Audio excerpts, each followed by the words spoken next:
Now discuss our sample problems. So we have sample problem number 1. For the continuous beam shown below, so meron tayo ditong continuous beam. Determine the moment at points A, B, C, D, E, F, and G. So hahanapin natin yung moment ng mga to. So A, so meron tayo ditong point A, point D, point G at midspan. And B, C, E, F, at saka H at our support. And shear at points B, F, and H. So hanapin naman daw natin yung shear ng B, F, at saka yung H natin. The beams support a uniform dead load. So meron tayong dead load dito, which is equal to, so we have a given dead load here, which is equal to 4 kilonewton per meter, and a uniform live load of 10 kilonewton per meter throughout its continuous span. So we will going to apply ACI moment coefficient method in this example.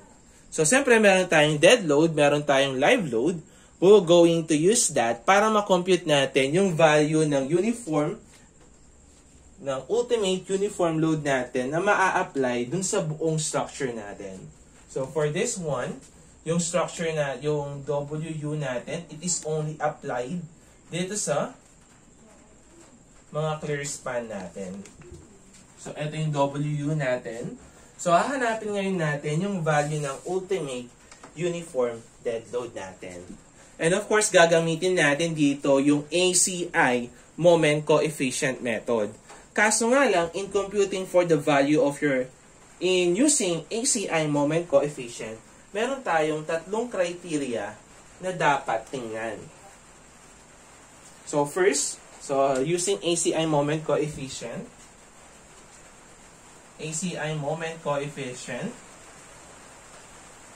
so meron tayong tatlong criteria. Una, dapat is 3 span yan.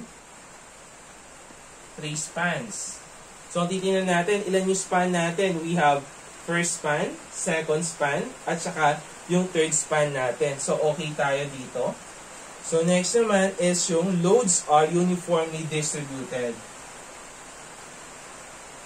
So, mapapansin natin dito sa given natin.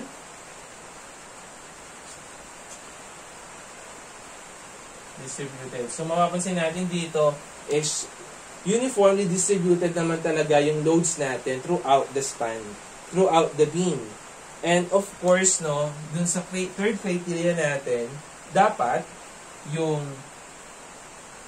value ng live load natin, that must be less than or equal to 3 multiplied by the dead load. So meron tayong given dito na live load na 10.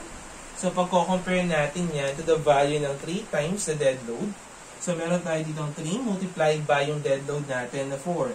So, kung pagko-compare natin yan, yung 10 natin, that is less than to the value nung 12. So, meaning to say, okay. Okay, sa criteria number 3, yung beam na given. Then, lastly naman is, titingnan natin ngayon kung lastly pala is, titingnan natin kung 3 spans pala siya. So, 3 spans siya, okay. So, dito naman, dito sa 3 spans natin, so, baliktad lang. So, dito sa 3 spans natin, yung EI niya is constant or prismatic siya. So, when you say prismatic, meaning to say, pare-parehas lang yung cross-section ng natin dito, ng beam natin. So, parehas lang yung cross-section ng beam natin sa span 1. Parehas lang siya ng dimension niya sa span 2. And dun sa last span natin, parehas lang sila. Meaning to say, prismatic lang. So, pare-parehas yung dimension niya. So, from the first span hanggang sa matapos, eto lang naman yung dimension niya. Kung titingnan mo siya, kung magka-cut ka ng section. That is what we call prismatic. Okay. So, 3 spans. Yung EI niya constant. So, bakit ganun, sir? Kasi yung I natin dito, di ba, makukuha natin yung moment of inertia depende dun sa cross-section ng beam natin. So again, para magamit natin yung ACI moment coefficients, kailangan is makapasa ka dito sa 4 na criteria. So for this one, meron pa tayong isa pang criteria pala. Okay. So titingnan ngayon natin yung mga adjacents, clear spans natin. Kung less than siya sa 20% yung ratio. So let's say, kunin natin yung ratio na itong dalawang to. Kasi ito yung mga adjacent spans eh. So yung katabi ni 6 si 7. So ito niyan, kunin natin yung ratio or yung difference ng lengths nila. So meron tayong 7. Ma-minus natin sa 6 over. So tingnan natin yung ratio ng dalawa. So that will be 14.29%. Sabi sa code, dapat daw yung ratio ng adjacent spans natin to each other, that must be less than to 20%. So we need to say okay tayo dito. Next naman, ito namang dalawang adjacent spans natin, yung 8 at saka yung 7. So we have 8 minus 7 divided by 8. So this is equal to 12.5%. So this is 20%. So that is okay. So since yung mga adjacent spans natin are both less than 20%, so we can now use yung ACI moment coefficients natin. So again, meron tayong 5 considerations bago natin magamit yung ACI moment coefficients. So for this one, hahanapin natin yung value ng mga maximum moment natin. So sir, paano po natin i-compute yan? So madali lang naman yan using ACI moment coefficients. So una-una is alamin muna natin yung mga end spans natin at saka yung mga interior spans natin, yung first interior support natin para madali natin ma-apply yung code natin. So for this one, meron tayong 3 span.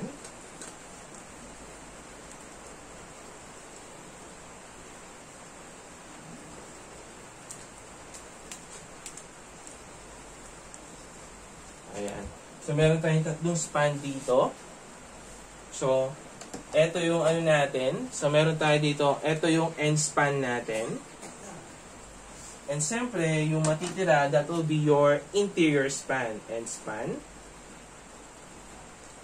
The other one is yung end span natin. And next is the interior span. And the other one naman is, mapapansin natin, this is your end span. So we need to say, this will be your first interior support. And referring to the other end span, this will be your first interior support. So titingnan natin yan. So mag-refer muna tayo sa mga negative moment natin. So paano yung negative moment natin? So ito yung at the face of your support. So dito, at the face ng natin, exteriors, at the exterior face of your first interior support. So ito yung exterior face nila. So yung value natin dyan, that is 1, negative 1 over 10. So sa susunod, that will be negative 1 over 10. So next naman, yung mga naman natin dito, at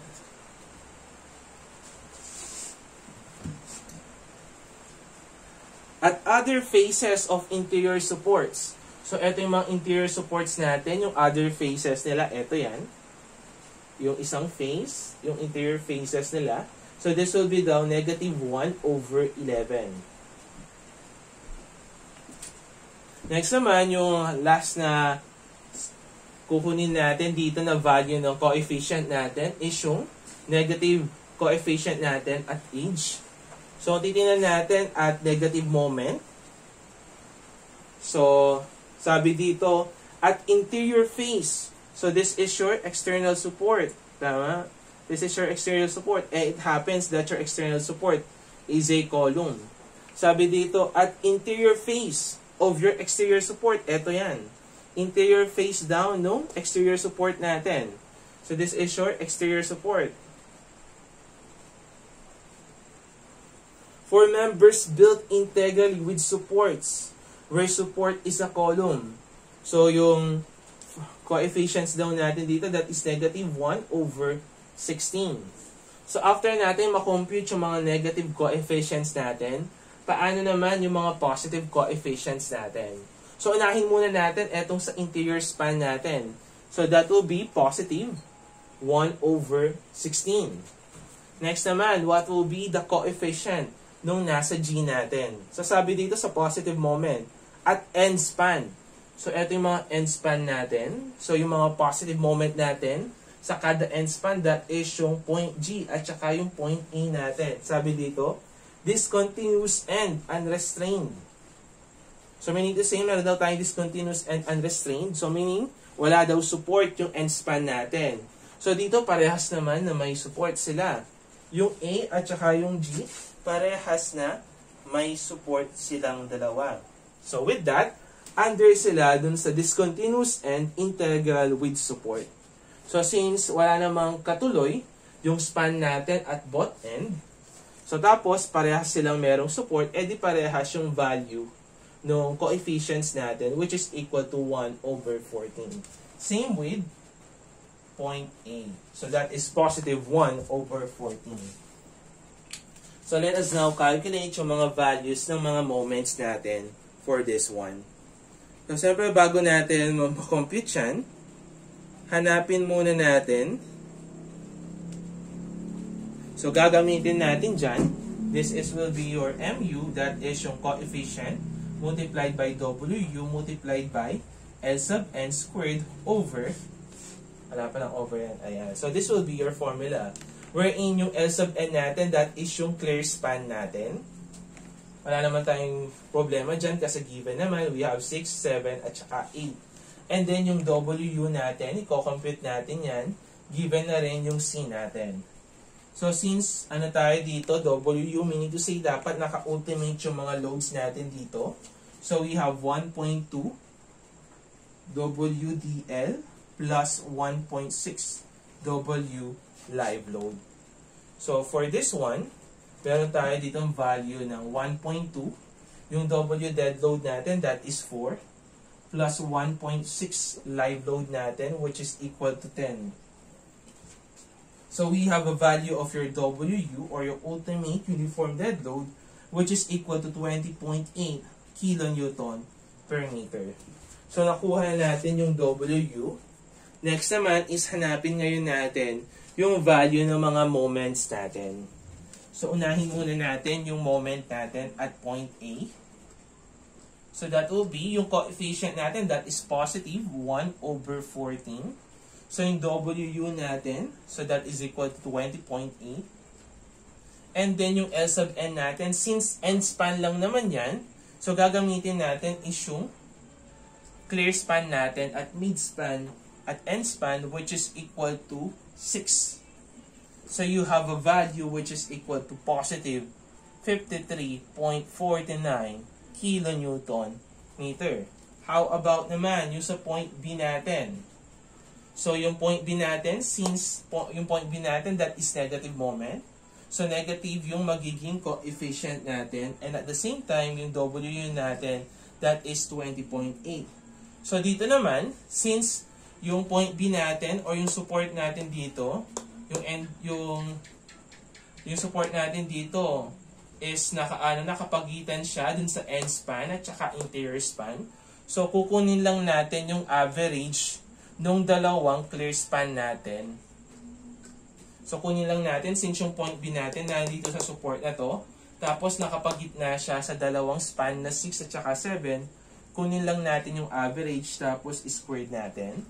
So, you will have a value of negative 87.88 kilonewton meter. Next naman, kunin naman natin yung moment natin at point C. So, yung point C, same lang sila. So, that it will be yung interior face ng mga interior supports natin. That is negative 1 over 11 multiplied by 20.8 multiplied by, so, i-average lang natin yung dalawa. So, you have 6 plus 7 over 2 quantity squared. So, you will have a value of negative 79.89 kilonewton meter. So yung ano naman natin, sa midspan naman natin, so you have yung ultimate moment natin at point D. So that is positive kasi nga midspan tayo. So we have positive 1/16. So for this one, sa mga midspans natin, sa mga positive moment natin, wala namang problema. So gagamitin natin yung nasa gitna kasi hindi naman siya, kasi nakapagitna naman talaga etong point D natin dito sa 7 natin. So you will have a value of your ultimate moment which is equal to positive 63.70 kilonewton meter. And after that, let's compute for the value naman ng moment natin dito sa E. So yung ano natin dito, we have negative coefficients na negative 1/11. So yung WU natin na 20.8. So since nandito yung point E natin, nakapagitna siya sa 7 at saka 8 na clear span. So, kukunin natin ngayon yung average yung dalawang clear span natin. So, you will have a value of ultimate moment which is equal to negative 106.36 kilonewton meter. And then, yung ultimate moment naman natin at F. So, meron tayo dito na negative 1/10. That will be the value of your coefficient multiplied by 20.8. Since nasa support tayo dito, so meaning to say, kunin lang natin yung average yung dalawang clear span natin na adjacent, yung 7 at saka yung 8.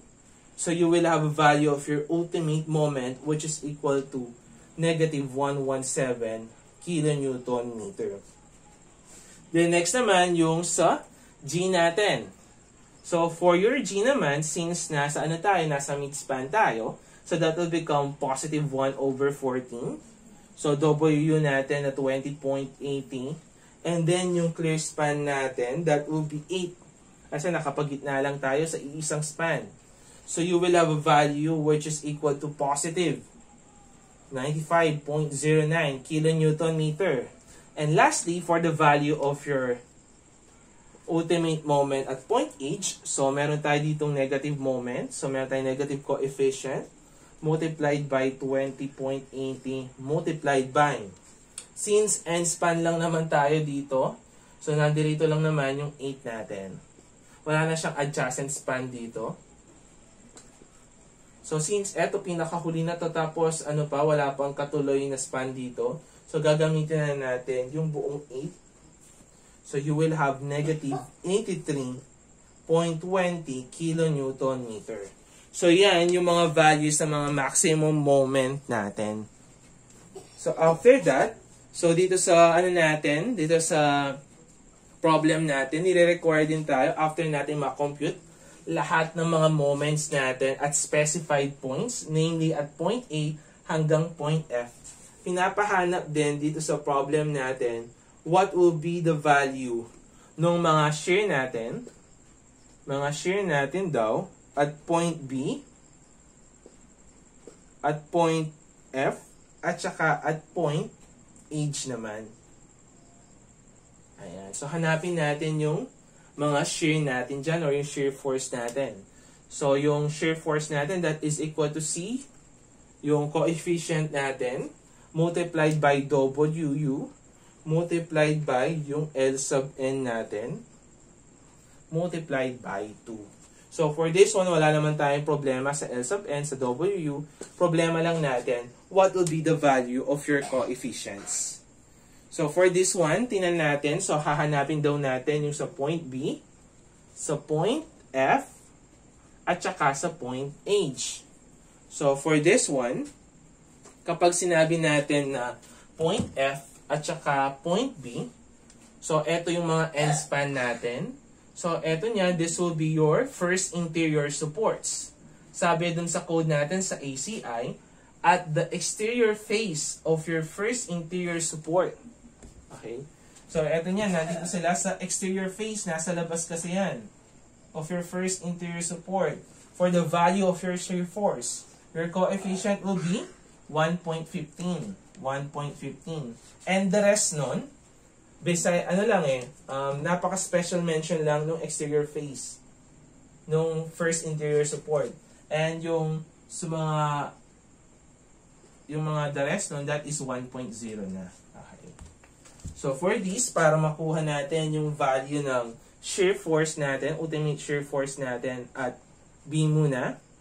So kunin natin yung C natin, that is 1.15. The value of your WU, that is equal to 20.80.